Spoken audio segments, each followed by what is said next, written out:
everybody, it's Sarah and welcome to day 4 of Bookmas, and today I thought I'd talk to you about some of my most anticipated releases for 2021, more specifically in the category of adult fantasy written by women. I will of course later this month also do a list of my more general anticipated releases for 2021, but I did want to put a spotlight on these ones. First of all, because they will probably appear on some of the polls for next year for my reading club of Queens, Witches and Valkyries. We'll read one adult high fantasy book written by a woman per month, so if you're interested in joining, I will leave the links down below. This month in December we're reading Black Sun by Rebecca Rollenhorse. And obviously I have already with the book club started this year putting a bit more of a focus on adult high fantasy written by women or adult fantasy written by women, but I do want to do that even more in 2021, and I will talk about that in my reading and channel goals video, which I think is scheduled for next week. But yeah, for now we have this list. Yes, I did just write it on a normal college blog because I was too lazy to pull out my book journal. But anyway, we have this list of almost 20 releases for 2021, so I won't say too much about each of the books. I will just tell you kind of the fantasy subgenre, although most are either high fantasy, historical fantasy, or retelling. That was the third one. And otherwise I will maybe tell you like 1 or 2 sentences per book. And yeah, let's get into it. And let's talk about these books that sounded really interesting and that I want to read in 2021, hopefully. The first book I'm excited for is Hall of Smoke by H.M. Long, which comes out on the 19th of January, so already next month. And this is an adult high fantasy. Obviously they're all adult. This is a high fantasy that follows a warrior priestess, and like warrior priestess is just like a combination of words that is always very intriguing for me, so that's why I put it on my most anticipated releases list. Next, on the 12th of January, we have A Ruthless Lady's Guide to Wizardry by C.M. Wegener, and this is historical fantasy. I don't know when exactly it's set, but it includes a sapphic bodyguard romance, so yeah, that sounds exciting. Excuse the way I look for a second, but editing Sarah here because I noticed that I forgot one of the releases that I'm probably most excited for, and that is The Mask of Mirrors by M.A. Carrick, which comes out on the 21st of January, and in that story we follow a con artist. M.A. Carrick is also the pen name for an author duo of Alec Helms, I think. Let me look for a second. Yeah, Alec Helms and Marie Brennan. Alec Helms is not a woman, but is non-binary, but I thought I'd put the release on this list in any case. And Marie Brennan is the author for the Memoirs of Lady Trent series. And yeah, I'm really excited for this release, also because both authors are anthropologists, which means we can maybe expect some decent culture in fantasy stuff. So yeah, that's gonna be interesting to see. But yeah, that's all I wanted to say, and now let's get back to the normal video. And our final book for January is on the 31st, A Dowry in Blood, of Blood, one or the other, by S.T. Gibson.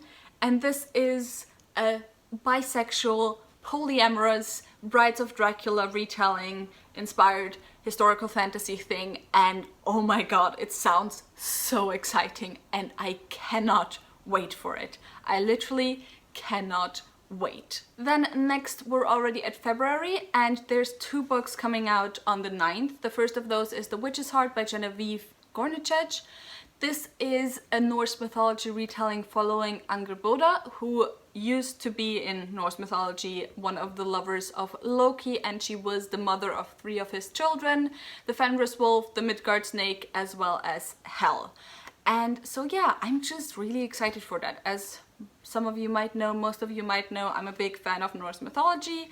I'm a big fan of witches, and so this just sounds like something right up my alley. Then the second one that we have on the 9th of February is Fireheart Tiger by Aliette de Baudard, who is an author who is Vietnamese French, and this is also a high fantasy that is set in a pre-colonial Vietnam-inspired world, and it's very romance heavy as far as I know, and it's also a novella, I think, not a full novel.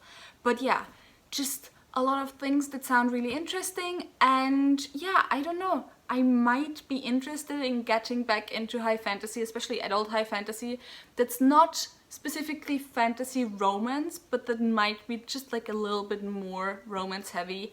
So I want to see how I feel about that, and so this sounds like a good place to start, you know, because it's just a novella, it's not a full novel. Then exactly a month later, on the 9th of March, we also have 2 books coming out. The first of those is the 11th book in a Black Jewel series by Anne Bishop, which of course is my favorite series of all time, even though I was a little bit disappointed by the release of this year. This is called The Queen's Weapon. I think I already said it's the 11th book, right? And this is obviously an adult high fantasy series.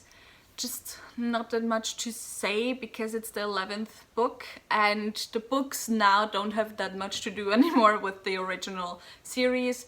Although, as far as I know, we follow one of the children of one of the original characters.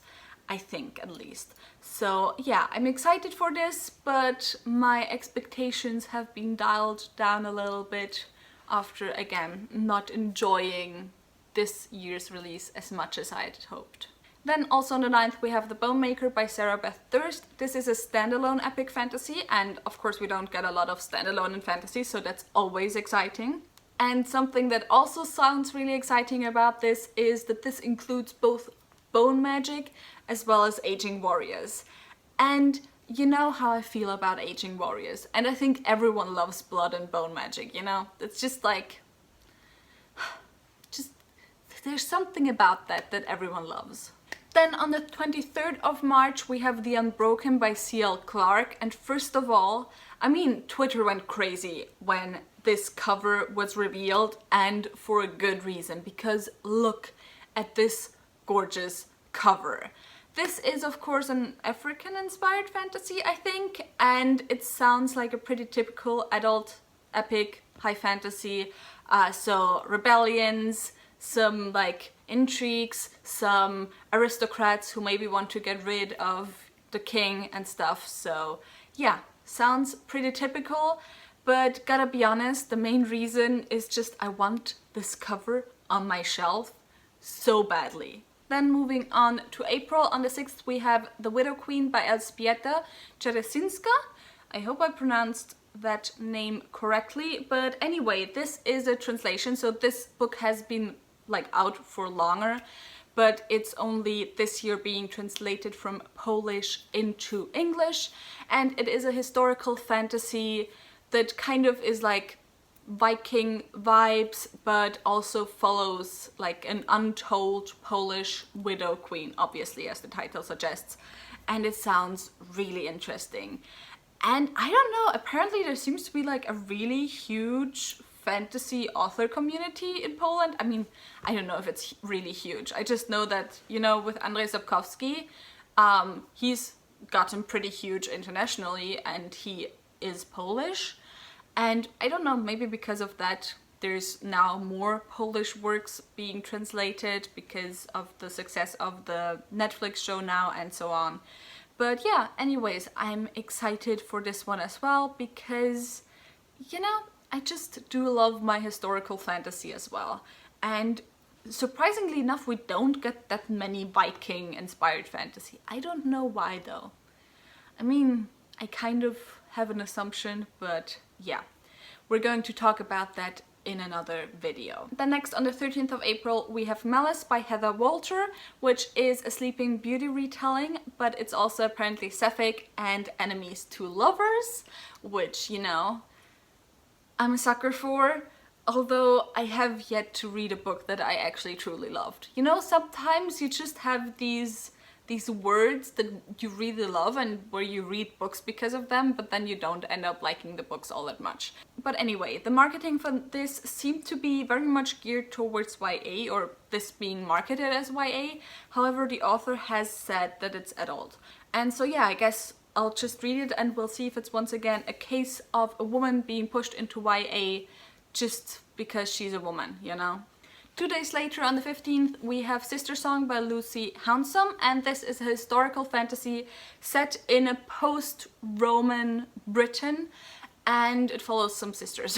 But yeah, again, kind of early Britain, early Irish type of history is also something that I'm very interested in, especially when there's sometimes like some Saxon, some Celtic influences. That's just things that I eat up.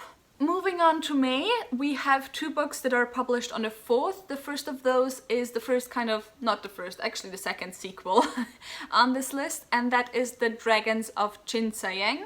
And this is the 3rd book in the Chronicles of the Bitch Queen. The first 2 books I have read in September and October, I think.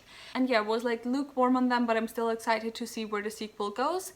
And yeah, this is by K.S. Veloso, by the way. I have not said the author, so K.S. Veloso. The second book on the 4th is Ariadne, which of course is a Theseus and the Minotaur retelling but centering Ariadne. And this is by Jennifer Saint, and yeah, just I love myself some Greek retelling, so obviously this has to be on the list. Then on the 10th of June we have The Jasmine Throne by Tasha Suri. This is the first book in a new series by her.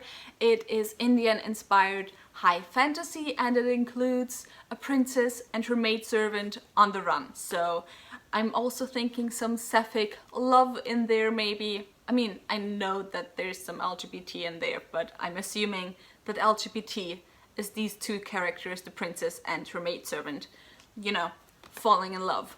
But yeah, again, really excited and just sounds amazing. I have not yet read any Indian inspired fantasy, and sadly there's just also not that much out there. But yeah, can't wait to read this one. On the 22nd of June we have The Star Eater by Kirsten Hall.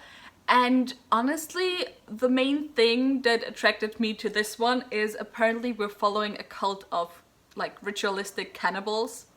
And yeah, I'm very interested in seeing how that plays out. And also after I heard the thing about the cannibals, I looked at the cover, and the cover is gorgeous as well. So, you know, that's always a plus. Now we're already at the last 3 releases because of course later in the year you don't have as many announcements yet, although I will probably do a second video like when we're halfway through 2021.